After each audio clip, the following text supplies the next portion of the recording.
Assalamu alaikum, que la paz de Dios sea con todos ustedes. Les damos la bienvenida a su programa La Voz del Islam. Este es un programa que tiene por objetivo presentarles a ustedes los fundamentos principales de lo que es la cultura islámica, la religión islámica y también tocar aspectos importantes, podríamos decir, de lo que es la civilización de los musulmanes y también problemas actuales que enfrenta la civilización de los musulmanes.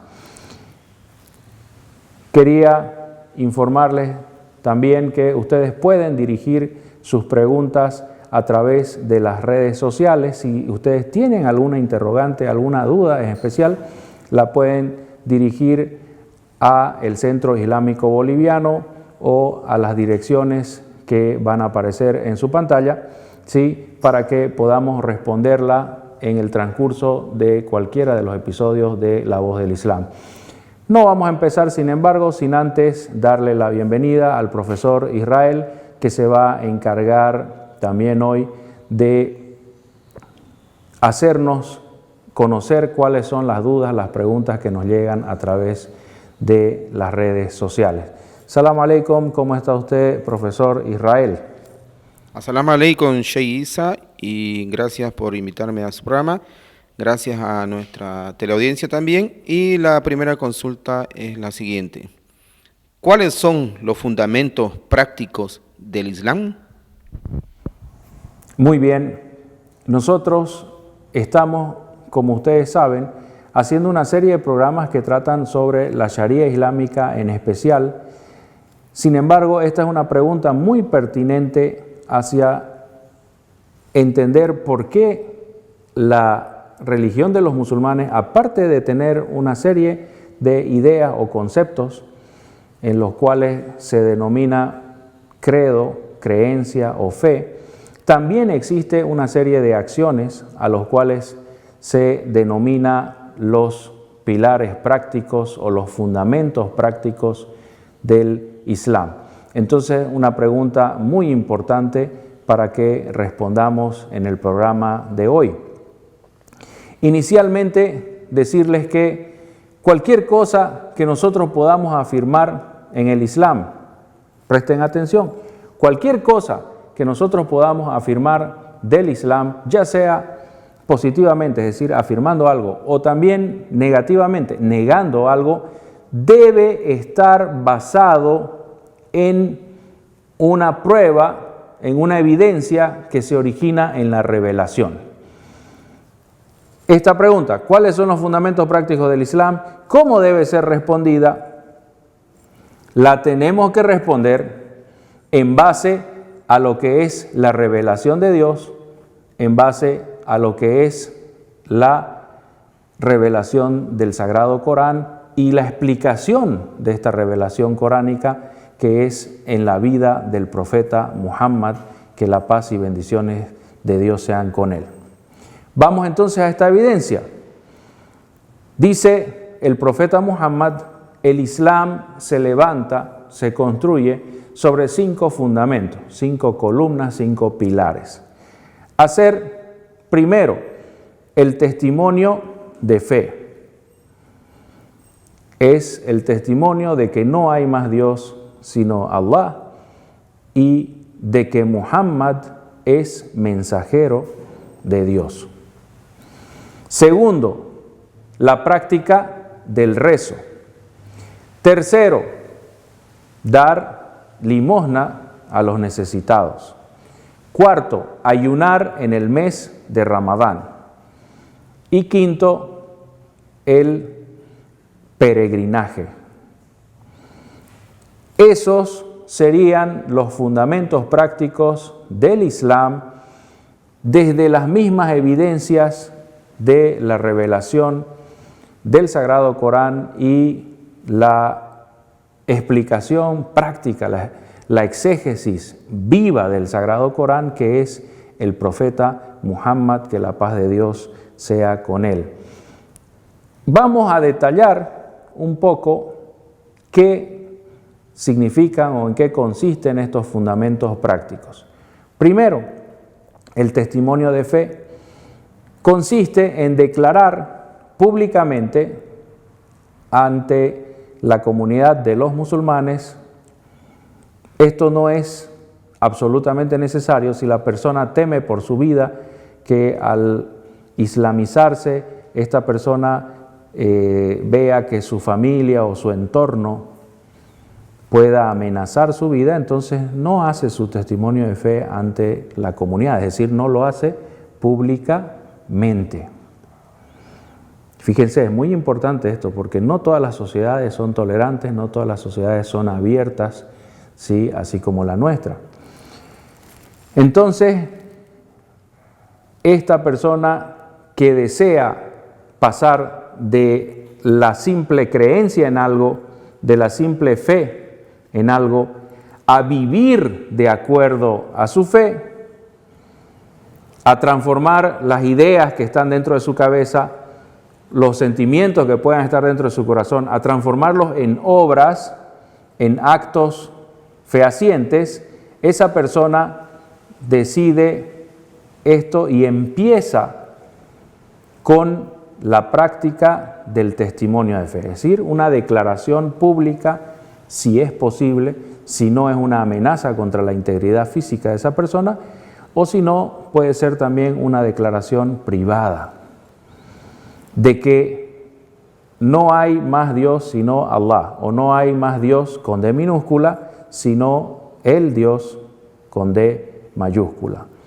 Esto significa que el único que merece ser adorado desde nuestro punto de vista es el Dios, con D mayúscula, el Padre, como dicen los cristianos, el Creador de los cielos y la tierra, el único Señor de todos los mundos, de todos los universos que existen, el soberano del día del juicio final, el clementísimo misericordioso.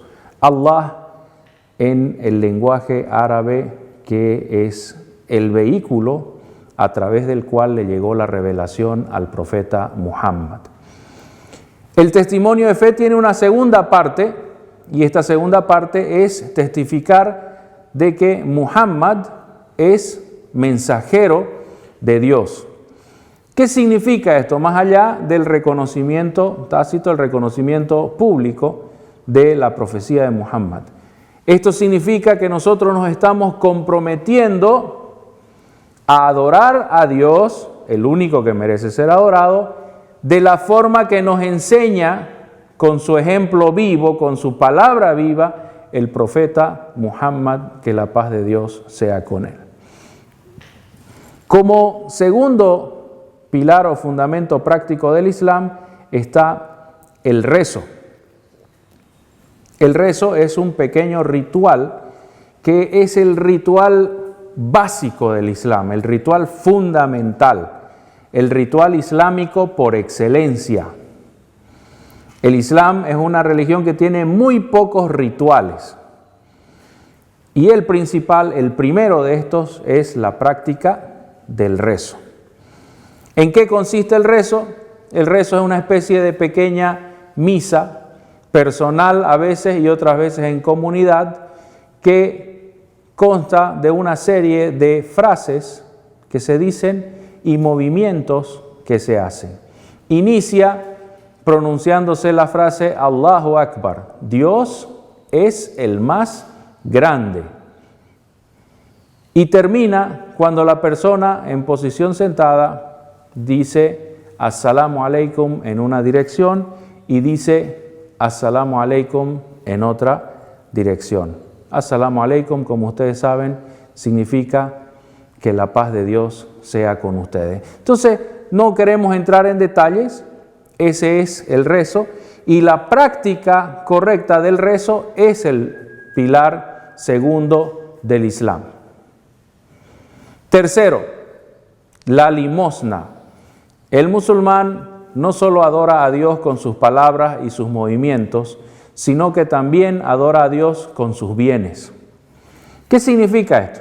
Significa que el musulmán que tiene una situación económica estable, acomodada, debe compartir sus bienes con aquellas personas que son necesitadas, ¿sí? Que buscan satisfacer sus necesidades básicas y no lo pueden lograr por sí solos. Entonces, los musulmanes que están en situación económica estable comparten con ellos sus bienes. Tercero, el ayuno del mes de Ramadán. El ayuno del mes de Ramadán, creo que le peleé, ¿no? Creo que es el cuarto de los pilares, así que borren los que están anotando. El primer pilar práctico es el testimonio de fe, el segundo pilar práctico es el rezo, el tercer pilar práctico que mencionamos es dar limosna, compartir nuestros bienes, y el cuarto pilar práctico, aquí está la corrección, el cuarto pilar práctico es el ayuno del mes de Ramadán, que es el 9º mes del calendario lunar islámico, y en este mes Dios nos ordena que nos abstengamos de comida, bebida y relaciones sexuales desde que amanece hasta que anochece. Entonces ahí tenemos 4 pilares y el último pilar sería la práctica del peregrinaje una vez en la vida, ¿sí? Que es una visita a la Meca donde se realizan varios rituales basados en la práctica que estableció el profeta Abraham inicialmente.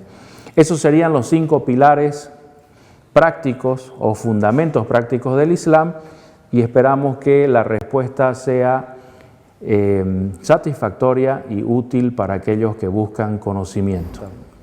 ¿Qué otra pregunta tenemos, profesor? Gracias, Sheikh Isa. Y también nos ha llegado la siguiente consulta que dice así: ¿por qué hay acciones u obras que hacer? Bien, esta es una pregunta muy importante. Ustedes saben que algunas personas tienen la idea de que ya le están haciendo un favor grande a Dios con creer en su existencia y que este Dios no tiene ninguna injerencia, no tiene ninguna potestad de influir en sus vidas. Esto está un poco asociado con una creencia liberal, tal vez, ¿no es cierto?, de más derechos naturales que una legislación de origen divino. En fin, el Islam no es así. El Islam tiene una lógica. Si ustedes se fijan desde el principio, los musulmanes creen en un solo Dios que es Señor y soberano. Soberano significa que es el dueño de la creación, el dueño del universo.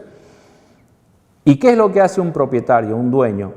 Es el que determina cómo se van a hacer las cosas en lo que es su propiedad. Entonces Dios es el dueño del universo y Él dispone, Él legisla, Él determina cómo se hacen las cosas en su creación. Dentro de esa lógica, nosotros vemos que Dios ha instruido a través de la revelación una serie de actos, una serie de acciones o también llamadas obras para que el ser humano haga como obligaciones, como mandamientos, o deje de hacer como prohibiciones, como pecado. Entonces, el musulmán es musulmán porque entrega su vida, esta vida material, a la adoración a Dios. Es decir, él se compromete ante su Señor, ante su Creador, para hacer las cosas que Él le mande y evitar las cosas que Él le prohíba. Por eso es que dentro de los fundamentos del Islam no solo están estos conceptos o ideas que serían fundamentos de credo o ideológicos, sino que también hay estas acciones que son los fundamentos prácticos. La práctica, llevar la fe a la vida diaria que influya positivamente en nuestras vidas, es una consecuencia lógica de la fe islámica. La persona que cree en Dios, cree en los ángeles, cree en los profetas, en los libros sagrados, en el destino y en el juicio final, por lógica va a terminar comportándose de una manera especial, de una manera correspondiente a su fe. Y eso está regido, está legislado a través de las obras o a través de las acciones prácticas. Por eso es que en el Islam, por eso mismo, en el Islam tenemos una serie de fundamentos prácticos, tenemos una serie de mandamientos. Es decir, que el Islam es más acción que creencia. La persona cree y después pasa a la acción. No tiene ningún sentido una creencia que no tenga frutos en las obras, en las acciones de las personas. Esperamos que la respuesta sea satisfactoria y que sea útil para aquellos que buscan conocimiento. Y bueno, apórtenos, profesor, ¿qué más tenemos de preguntas para el día de hoy? Gracias, Shay. Y nos llega la siguiente consulta también, que dice así: si no cumplimos con los fundamentos, ¿qué pasa con nuestra relación con Dios? Interesante. Bien, si no cumplimos con estos fundamentos prácticos, es decir, decimos que creemos en Dios, decimos que creemos en sus profetas y libros sagrados, etcétera, pero no queremos cumplir con sus mandamientos prácticos, entonces nuestra relación con Dios está seriamente amenazada por la posibilidad de que no estemos diciendo la verdad, de que no seamos sinceros en nuestra relación con Dios, de que estemos diciendo una cosa, de que estemos pensando una cosa, pero que eso no se manifieste, no se exprese en nuestras obras. Entonces, el musulmán es una persona que cree en Dios, en los ángeles, en los libros sagrados, en los profetas, destino y juicio final, pero también es una persona que entrega su vida a esa creencia a través del cumplimiento de los fundamentos prácticos. Entonces, los mandamientos, las prohibiciones, todo lo que es manifiesto en la vida diaria de nosotros son la prueba de la sinceridad, de la seriedad, del compromiso que nosotros podamos tener en nuestra relación con Dios, el Creador y Soberano del universo. Esperamos que la respuesta haya sido satisfactoria y útil, sobre todo para aquellas personas que buscan conocimiento. Gracias, Shay. Y tenemos una consulta más que refiere así: ¿qué es el yihad entonces? Muy bien. Esta pregunta parece un poco continuando con lo que estamos diciendo. El profeta Muhammad, que la paz de Dios sea con él, nos dijo que el Islam se levanta sobre 5 fundamentos prácticos. Mencionó el testimonio de fe, mencionó el rezo, mencionó el ayuno, la limosna y el peregrinaje a la Meca una vez en la vida, si es posible. Inmediatamente después, él dice que el tope, la cima de esto, como decimos en español, tal vez la cereza del pastel, es el yihad. El yihad es un término árabe que significa esfuerzo. Algunos se sorprenderán, ¿sí? Algunos tal vez pueden decir, pero el yihad es la guerra santa, los musulmanes quieren matar a todo mundo. Y no es así.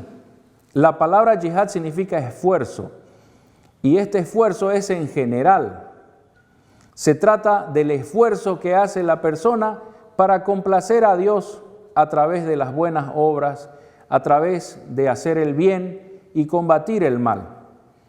A veces el esfuerzo puede significar que pongamos en riesgo nuestras vidas, ¿no es cierto? Cuando viene un mal mayor, cuando viene una amenaza grave contra nuestras vidas, contra nuestra forma de vivir, contra nuestra propiedad, contra nuestros bienes, contra nuestra familia, entonces la persona debe reaccionar también a la altura de la amenaza. O sea que en algunas pocas ocasiones este yihad, este esfuerzo, se puede transformar en un combate. Y por eso el profeta Muhammad también nos aclaró, que la paz de Dios sea con él, que hay 2 clases de yihad. ¿Cuáles son estas 2 clases? Hay el yihad mayor, que es el esfuerzo aplicado a nuestra vida diaria para tratar de complacer a Dios en todo momento en que estemos nosotros despiertos, conscientes, en la paz, en los momentos de paz, en los momentos de ocio, en los momentos de trabajo. En todo momento el musulmán debe estar controlando sus acciones, debe estar revisando qué es lo que dice, qué es lo que hace y ver si eso va a complacer a Dios o no. Hay otro yihad al cual se lo denomina el yihad menor, y ese es el combate militar cuando alguien amenaza nuestras vidas, amenaza nuestros bienes, amenaza nuestra familia, amenaza nuestra identidad, nuestra práctica religiosa, en fin. Entonces nosotros respondemos a esta amenaza de manera correspondiente, sin exagerar, sin irse a los extremos, y sobre todo, el yihad no puede ser utilizado como una excusa para agredir a los demás. Dios dice claramente en el Sagrado Corán, no agredan, porque Dios no ama a los agresores. Entonces, bien claro, lo repetimos para que tomen nota. El yihad no puede servir como excusa para agredir a los demás. Y si un político de entre los musulmanes utiliza el yihad como factor para cohesionar gente a su alrededor, para formar un grupo de seguidores que lo sigan ciegamente, ese político está entrando en la demagogia, es falso y está utilizando a la gente alegando una intervención divina en su favor de él. Está tratando de formar su liderazgo haciendo uso de la religión, y eso es totalmente prohibido en el Islam.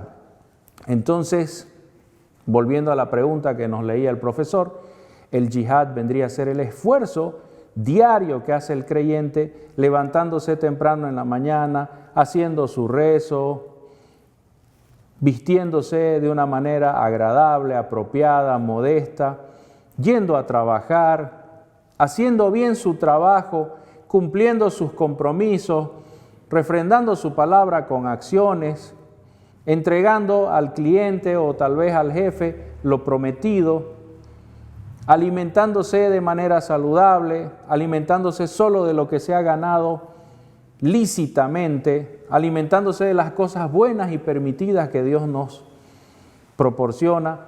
Ese es el yihad, es el esfuerzo que hacemos diariamente para que nuestro Dios, nuestro Creador, esté contento con nosotros. Buscando la complacencia de Dios es que el musulmán se acerca a su Señor y se siente en confianza ya para poderle pedir cosas, para poder pedirle sobre todo su recompensa y la salvación. Entonces el yihad es lo que hacemos los musulmanes todos los días para complacer a nuestro Dios. Y no es, recalco para cerrar, no es de ninguna manera una excusa religiosa para atacar a los demás, para invadirlos, para quitarles sus tierras. De ninguna manera se puede interpretar el yihad de esa forma demagógica, ¿sí? Instrumentalizando a la religión al servicio de los intereses mezquinos de algunos políticos. Esperamos que la respuesta sea satisfactoria, esperamos que sea útil sobre todo para aquellos que están buscando el conocimiento y se esfuerzan para llegar cerca de la verdad, ¿sí? Los esperamos en otra edición, en otro episodio de su programa La Voz del Islam. Muchas gracias por su paciencia. Wassalamu alaikum. Que la paz de Dios sea con todos ustedes.